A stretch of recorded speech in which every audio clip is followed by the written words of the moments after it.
한 절씩 교독하도록 하겠습니다.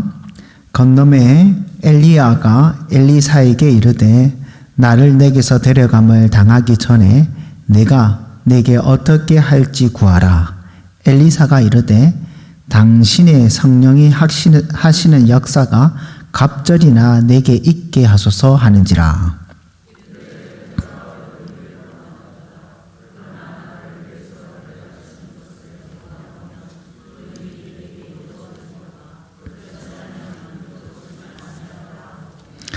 두 사람이 길을 가며 말하더니 불수레와 불말들이 두 사람을 갈라놓고 엘리야가 회오리 바람으로 하늘로 올라가더라.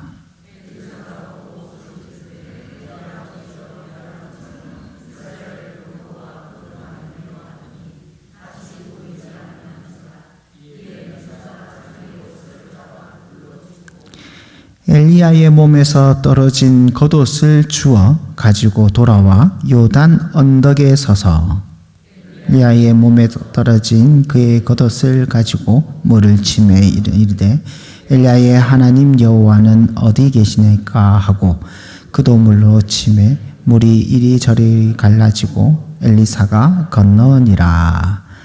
아멘.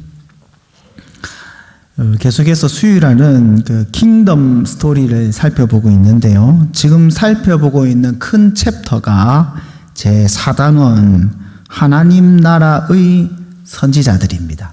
챕터가 그렇습니다.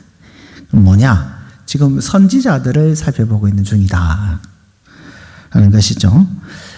선지자가 어떤 직분입니까? 선지자는 기름 부음 받은 자, 메시아죠. 메시아의 직분이 세 가지가 있습니다. 왕, 제사장, 선지자. 그중 한 직분이 바로 선지자입니다.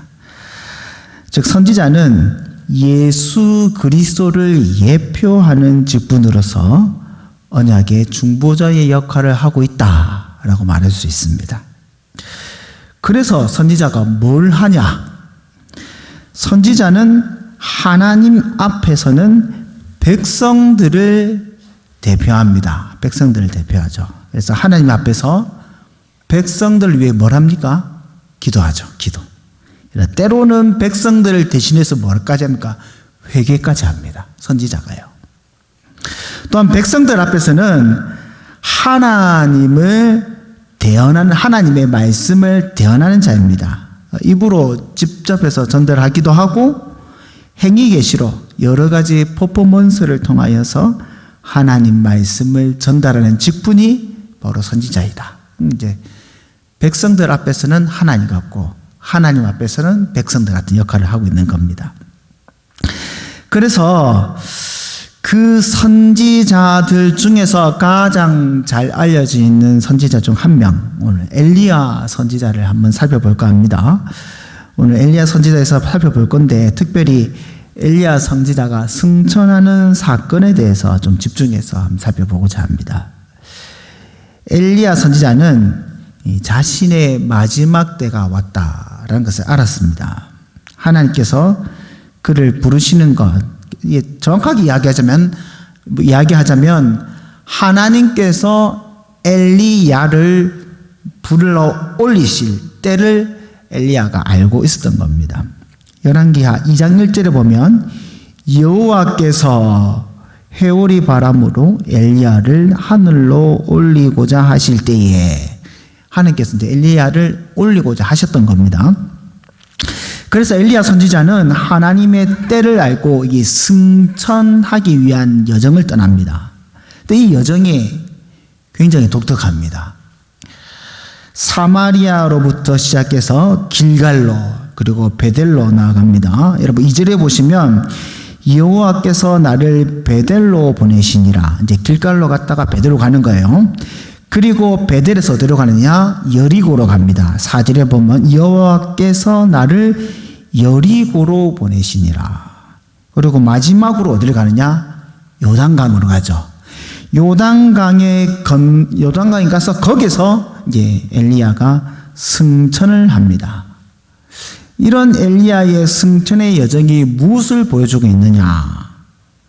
하나님의 선지자가 이스라엘을 떠나는 것을 보여주고 있는 겁니다. 하나님께서 선지자를 거두어 가신다라는 것을 보여주고 있는 겁니다. 엘리야의 사역은 주로 자기 백성들에 대한 심판을 선언하고 회개를 촉구하는 사역을 하였습니다. 계속해서 이스라엘 향하여서 지금 너희들 모습을 보니까 이방 백성들하고 똑같다. 아니, 너희들 모습 보니까 이방 백성들보다 더 못하다. 차라리 이방이 낫다라고 선언을 하고 있습니다. 그래서 엘리야 선지자가 승천하기 전에 애굽을 해야 되는데 가나안을 하는 것을 보여주고 있는 거예요. 가나안으로 들어와야 되는데 들어오는 것이 아니라 가나안 땅에서 나가는 것을 보여주고 있는 겁니다. 사마리아에서 기갈로, 길갈에서 베델로, 베델에서 여리고로, 여리고에서 요단강을 건너는 것으로.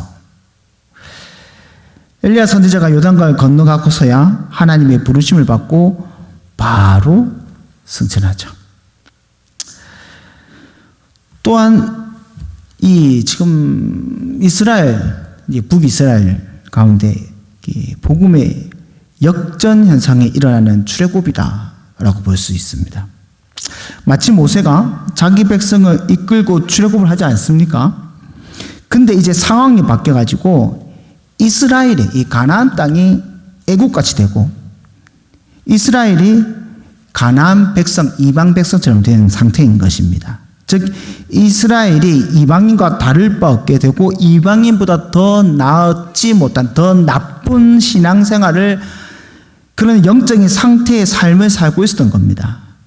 이것을 전문용어로 하면 역전현상이다라고 말하는데 이스라엘이 애굽이 되고 이스라엘이 바벨론과 같이 되는 그러한 상황을 가리켜서 말하는 겁니다. 그래서 엘리야는 마치 출애굽하는 모세와 같은 모습으로 그려지고 있는데 문제는 뭐냐면 방향이 반대예요. 방향이 반대라. 엘리야가 승천한 여정은 출애굽이 아니라 출가나안을 하고 있는 겁니다. 하나님의 선지자가 떠나는 거죠. 엘리야가 출가나안 하는 모세의 모습으로 그려지고 있습니다. 또 잘 보시면 엘리야는 세례 요한의 모습과 굉장히 많이 닮아 있습니다. 여러분 잘 생각해 보십시오. 세례 요한도 털옷을 입고 있죠. 엘리야도 털옷을 입었습니다. 여러분 그 엘리야가 누구한테 핍박을 당했습니까?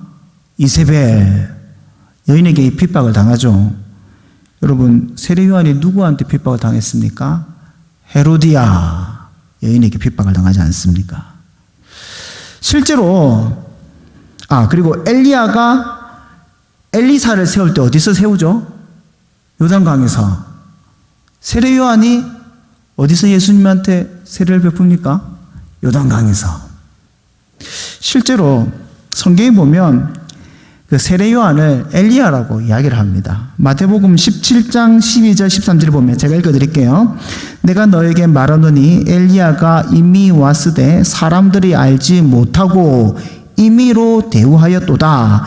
인자도 이와 같이 그들에게 고난을 받으리라 하시니 그제서야 제자들이 예수님께서 하신 것이 세례 요한인 줄 깨달으니라. 예수님께서 이렇게 이야기하셨어요. 그가 엘리야다. 근데 더 중요한 건 뭐냐면 세례 요한의 사역과 엘리야의 사역이 비슷하다는 겁니다. 세례 요한도 와서 주로 한 것이 무엇입니까? 회개하라 이거 하지 않습니까? 뭐가 갖고 왔다? 천국이 가까이 간다라. 회개를 선포하며 하나님의 그 때, 심판의 때죠. 심판의 때가 가까이 왔다라는 것을 임박한 심판을 경고를 합니다. 엘리야도 마찬가지입니다. 이스라엘 와가지고 늘 하는 이야기가 회개를 이야기하고 하나님의 여호와의 두려운 날, 그 심판의 날, 여호와의 때가 가까이 왔다라는 것을 선언하고 있는 겁니다. 이런 모세와 같고 세례 요한도 같은 이 선지자 엘리야가 승천한다는 것은 출가나안에서 승천한다는 것은 이스라엘에게는 굉장히 슬픈 일입니다. 왜 그렇습니까?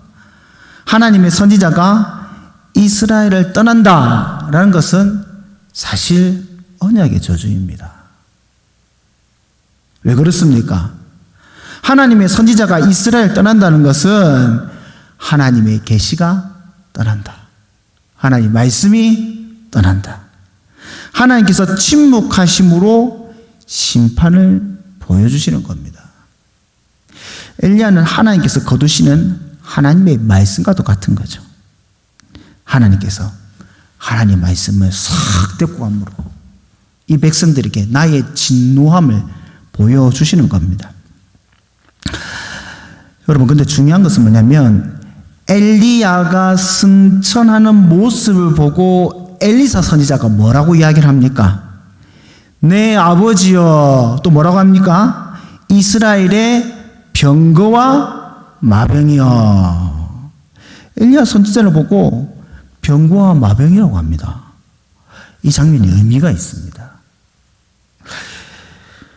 왜 그 장면을 보고 엘리야를 보고 이스라엘의 병과 마병이라고 이야기를 하겠습니까? 왜 그렇겠습니까? 사실은 이스라엘이 하나님의 군대입니다. 저번 오후 설교 때 여러분들 한나의 기도 설교하면서 이스라엘이 하나님의 군대고, 그래서 그 군대의 하나님, 전능하신 만군의 여호와를 불렀다라고 제가 말씀드렸는데 기억하십니까?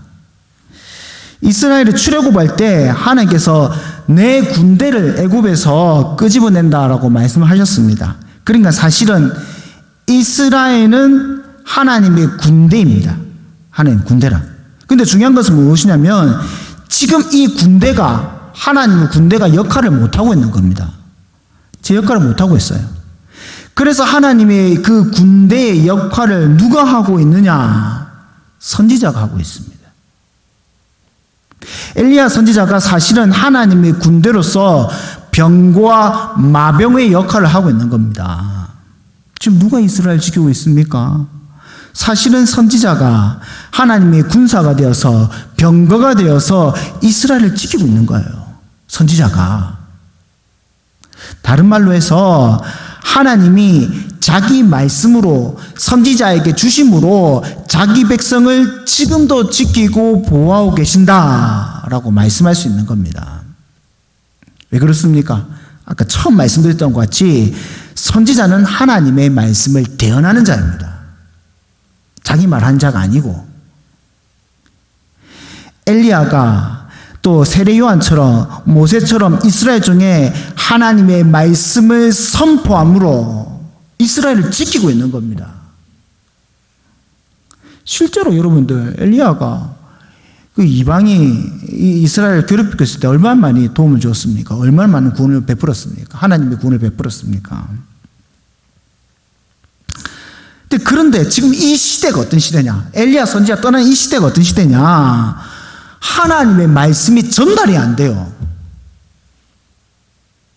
왕이 재판을 바로 해가지고 하나님의 말씀을 전달해야 되는데 왕이 재판을 제대로 안 해. 율법을 몰라. 제사장과 레위인들의 율법을 가르치지 않고 온전한 제사를 드리지 않아서 하나님 말씀이 들리지 않습니다. 이런 식의 가장 활발하게 활동하는 직분이 뭐냐? 선지자인 거예요. 성경 읽으면서 선지자가 많이 등장하죠. 이 시대가 좋은 시대가 아니에요. 악한 시대예요. 왕과 제사장과 다른 직분자가 제 역할을 하면 선지자가 활발하게 활동할 이유가 없습니다.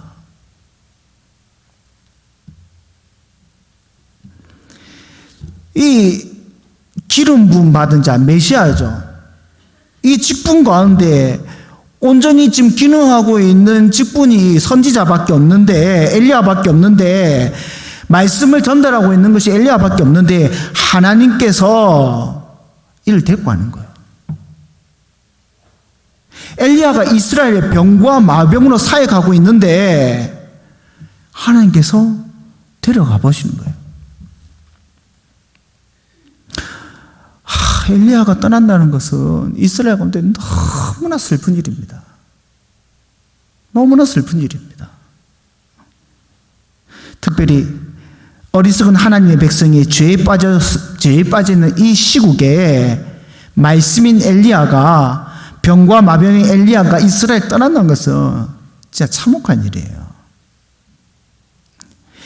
엘리야가 떠나가는 모습을 보고 이스라엘은 하나님께서 그 긍휼하심, 그 은혜를 걷어가심을 보고 깨달아야 되는 겁니다. 하나님께서 오래 참으시지만은 또한 악을 용납하지 아니하시고 그 말씀을 걷어가심으로 심판하시는 거구나 라는 현실을 깨달아야 되는 겁니다.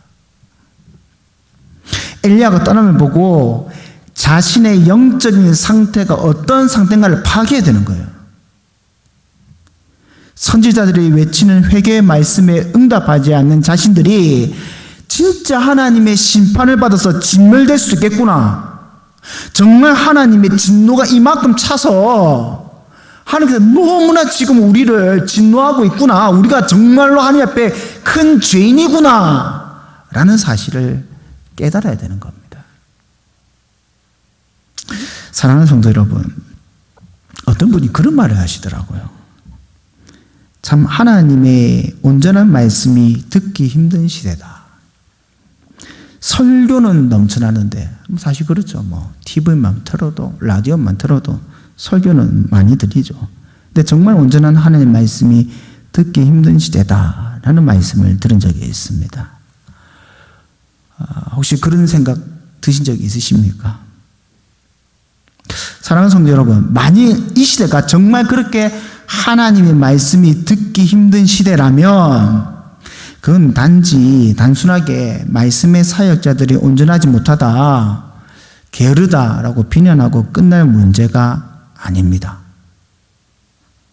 하나님의 백성 중에 하나님의 말씀이 들리지 않는 것, 하나님의 말씀이 사라지는 것, 이건 하나님의 심판입니다. 하나님과 그 언약 앞에 교만해진 자기 백성들에게 가장 크고 심각한 하나님의 심판이 뭐냐? 하나님이 침묵하시는 겁니다. 하나님의 선지자들, 하나님의 말씀을 거두어 가시는 겁니다. 여러분, 말세의 징조들 많이 이야기하죠. 전쟁, 기근, 지진. 진짜 말세의 징조, 임박한 심판의 징조가 뭔지 압니까? 하나님 말씀이 안 들리는 겁니다. 하나님 말씀이 안 들려요. 말라기 이후에 그렇지 않습니까? 하나님 말씀이 안 들렸지 않습니까? 그래서 이스라엘이 심판당한 거 아닙니까? 오늘 엘리야의 승천은 이스라엘에게 비보입니다. 비보.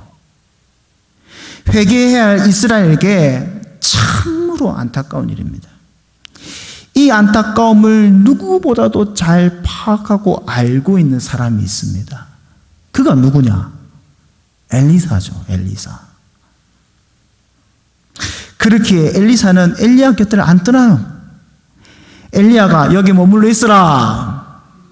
엘리사가 뭐랍니까? 난 당신 따라갈 겁니다. 난 당신 따라갈 겁니다. 이 긴박한 상황을 엘리사는 지금 알고 있는 겁니다.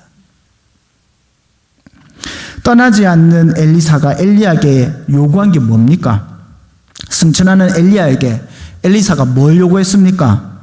당신의 영감의 갑절이 내게 있기를 원합니다. 지금 개역개정 성경은 이제 번역이 바뀌었습니다. 어떻게 바뀌었죠? 당신의 성령이 하시는 역사가 갑절이나 내게 있게 하소서. 이제 더 말씀을 이제 더 친절하게 풀어서 이제 설명해 주신 거예요. 왜 갑절이 필요합니까? 엘리사 선생님보다 엘리사가 선생님 엘리야보다 더 위대한 일을 해야 하기 때문에 갑절을 달라고 하는 겁니까? 그렇지 않습니다. 이 성경에서 말하는 갑절의 상속은 장자의 상속입니다. 장자의 상속. 신명기에서 말씀해 보면 장자가 상속받는 게 갑절 두 몫을 받습니다. 따라서 엘리사가 엘리야에게 갑절을 요구한다라는 의미는 나를 당신의 장자 삼아 달라. 다른 말로 해서 내가 당신을 이어서 선지자의 사역을 맡게 해달라. 엘리야 선지자의 후계자가 되도록 해달라라고 요구하고 있는 겁니다. 그게 반드시 영감의 2배 능력을 달라 이 말이 아니라 당신을 이어 하나님의 선지자로 사역하기 원합니다라는 요구입니다. 그런데 엘리야가 말하기를 내가 어려운 것을 구한다라고 대답을 하죠.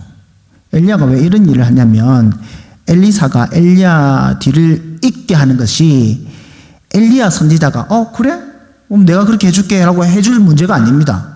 그건 엘리야의 고난이 아닙니다. 누가 주십니까? 하나님이 세워주시는 거죠. 하나님이 임명하시기 때문입니다.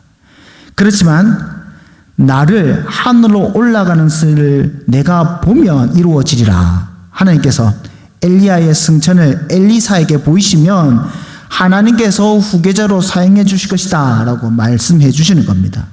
그래서 이 말을 듣고 엘리사가 끝까지 엘리야를 쫓아갑니다.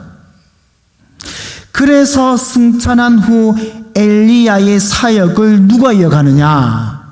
엘리사가 이어갑니다. 엘리야 선지자가 승천한 뒤에 자기 겉옷을 딱 떨어뜨리죠. 겉옷이 뭡니까? 선지자의 직분의 상징이죠. 그래서 이 겉옷을 취함으로 이제 공적으로 선지자의 직분을, 엘리야의 선지자의 직분을 엘리사가 이어받는 겁니다. 엘리사가 이제는 이스라엘의 병거와 마병이 되는 겁니다. 엘리야가 병거와 마병했는데 엘리사가 그 뒤를 이어서 이스라엘의 말씀을 보여주고 병거와 마병이 되어지는 겁니다. 여러분, 요시아가 엘리사가 죽게 되었을 때, 죽으려고 했을 때 쫓아가서 엘리사한테 뭐라고 이야기합니까? 이스라엘의 병과 마병이여 하면서 요시아 왕이 와서 엘리사에게 부탁을 하지 않습니까? 엘리사가 이제 병과 마병이 되는 겁니다. 그 증표로 엘리야의 겉옷을 취하게 된 것입니다. 엘리사는 엘리야의 겉옷을 이리저리 치면서 요단강을 건너서 다시 돌아오게 되는 겁니다. 여기서 또 재밌는 게 있습니다, 여러분. 재밌는 거는 엘리사의 여정은 엘리야의 여정과 반대의 모습을 보여주고 있다는 겁니다. 엘리야는 사마리아에서 길갈로, 길갈에서 베델로, 베델에서 여리고로, 여리고에서 요단강으로 건너서 빠져버리지 않습니까? 그런데 엘리사는 엘리야가 승천하고 후계자가 된 다음에 엘리야의 여정과 반대 길로 갑니다. 다시 요단강을 건너오고 도착한 곳이 어디냐? 여리고성입니다. 18절에 엘리사가 여리고에 머무는 중에, 여리고에 왔죠. 두 번째는 어디 갑니까? 베델로 갑니다. 23절에 엘리사가 거기서 베델로 돌아가더니 또 어디로 갑니까? 갈멜산에서 사마리아로 돌아갑니다. 25절에 엘리사가 거기서부터 갈멜산을 가고 거기서 사마리아로 돌아왔더라. 엘리야가 출가난하는 모세 같은 모습을 보였다면 엘리사는 여호수아 같은 모습을 보여주고 있습니다. 가나안 땅에 입성해서 점령한 듯한 모습으로 엘리사 선지자가 다시 돌아오고 있는 거예요. 여러분, 여호수아하면서 기억나십니까? 요단강을 건너서 여리고성을 무너뜨리고. 그럼 왜 엘리사 선지자를 다시 그렇게 가나안을 정복하듯이 요단강을 건너고 여리고를 정복하고 베델로 향하는 모습을 우리에게 보여주시느냐? 하나님께서 엘리사 선지자를 통해서 새로운 나라, 가나안 백성들을 언약의 약속의 땅을 이제 회복시키고 싶다 하는 하나님의 마음을 우리가 엘리사의 이 선지자의 여정을 통해서 볼 수 있게 되는 겁니다. 하나님께서는 아직도 그 백성들을 놓지 않으시고 회복해 주시는 거예요. 그래서 엘리사가 저주받은 성 여리고에 가서, 여리고 저주받은 성 아닙니까? 다시는 짓지 말라는 성 아닙니까? 거기 가서 물이 좋지 않았고 열매가 하나도 없었거든요. 그러니까 어떻게 합니까? 소금을 물에 그늘에 넣어서 물을 달게 만들죠. 또 엘리사가 선지 학교를 가서 가나안 생도를 구원해 줍니다. 가나안 선지자 생도가 돈이 없어가지고 아들이 종으로 팔려갑니다. 그때 엘리사가 이 가난한 이 아들의 그 빚이 많은 자의 아들의 고엘이 되어줍니다. 여러분 그 고엘 아시죠? 빚이 많아가지고 팔려가게 됐을 때 그 빚을 대신 감당해서 자손을 지켜주는 것, 고엘이지 않습니까? 고엘. 남편이 없는 과부 수넴 여인이 아들이 죽었을 때 그 아들을 살려주죠. 자손을 보존해 주는 겁니다. 기근으로 선지자 생도들이 굶어 죽어갈 때에 급히 구한 음식에 독이 들었어요. 그것을 다 회복하는 역사를 보여줍니다. 이방인 나아만 장군은 나병에서 고쳐주죠. 이스라엘이 아람 군대에 둘러싸여 있어가지고 죽을 똥 살똥할 때 어떻게 합니까? 구해주죠. 엘리사는 엘리야를 이어서 이스라엘의 참으로 병과 마병이 되어서 비록 하나님을 떠나 죄를 범하고 있는 이스라엘지만은 하나님의 구원하심을, 회복하심을 보여주는 사역을 하게 되는 겁니다. 엘리야가 세례요한과 비슷하다라고 제가 이야기를 했지 않습니까? 그렇다면 엘리사는 사실 예수님과 비슷한 모습을 많이 보여주고 있습니다. 죽은 자를 살리기도 하고, 병자를 고치기도 하고, 가난한 자에게 복음을 전하고 먹이게 하는 이런 사역들이 예수님의 사역들을 참 많이 보여주고 있습니다. 언약에 신실하지 못한 백성들에게 하나님께서는 하늘의 문을 닫아 기근을 내리시고 이방의 손을 사용하여서 이스라엘을 채찍질을 하기도 하셨습니다. 그럼에도 불구하고 하나님의 언약의 저주가 내려지고 그 하늘 문이 닫혔을지라도 그 가운데 하나님의 그 하늘 문을 열게 했던 것이 누구냐? 선지자였다는 것입니다. 엘리야 선지자와 같이. 여러분, 우리 가운데 하나님의 언약의 저주가 있고 우리 가운데 하늘의 문이 닫혀버린 그런 현실을 만날 때가 있습니다. 예, 있습니다. 그러나 그 악한 이스라엘 백성에게도 엘리야 선지자를 주셨던 하나님께서 우리에게 누구를 주셨습니까? 예수 그리스도를 주셨어요. 예수 그리스도를. 그 예수 그리스도께서 하늘의 문을 열어주시는 거예요. 이 닫혔던 하늘의 문을. 우리에게는 소망이 없고 우리에게는 아무 의가 없고 우리 안에 뭐가 의가 있습니까? 우리 안에 무슨 소망이 있습니까? 그럴지라도 참 선지자 되신 예수 그리스도께 구하고 찾고 의지하고 부르짖을 때 하나님께서 예수님을 통해서 하늘의 문을 활짝 여시는 겁니다.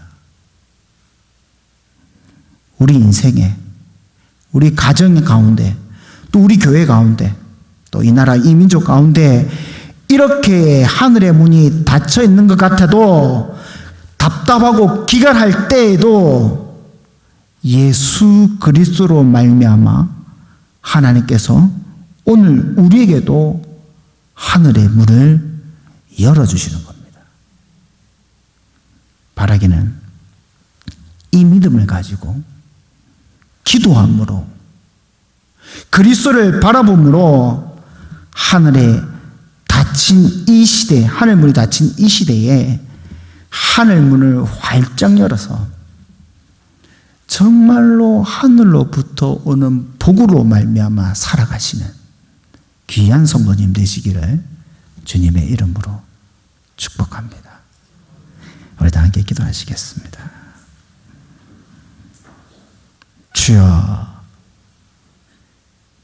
어리석고 교만한 우리를 용서하소서. 죄를 짓는데도 이게 죄인지 의인지도 구분조차 할 수 없는 우리를 용서하소서. 우리 안에 돌아보고 우리 속을 아무리 뒤져봐도 아무것도 없고 아무 소망이 없지만은, 그러나 우리의 참 선지자 되신 예수 그리스도를 통하여 하나님께서 닫힌 하늘 문을 여시사 우리에게 먹을 것을 주시고, 종되었던 자에게 자유함을 주시고, 병든 자를 고쳐주시며, 기갈한 우리에게 먹을 것을 주심을 믿사오니, 주여, 우리가 그리스도를 바라보고 구함으로 하늘의 문을 열게 하여 주시옵소서. 하늘의 문을 열어서 하늘로부터 오는 양식을 먹고 마심으로 이 캄캄한 시대에 생명 있는 자로 안식을 누리며 살아갈 수 있게 하여 주시옵소서. 오늘도 그리스도를 바라는 모든 자들에게 하나님께서 말할 수 없는 은혜와 긍휼을 베풀어 주실 줄 믿사오며, 그리스도로 말미암아 우리의 가정과 우리의 교회를 지켜주실 줄 믿사오며, 이 모든 것 예수님의 이름으로 기도드리옵나이다. 아멘.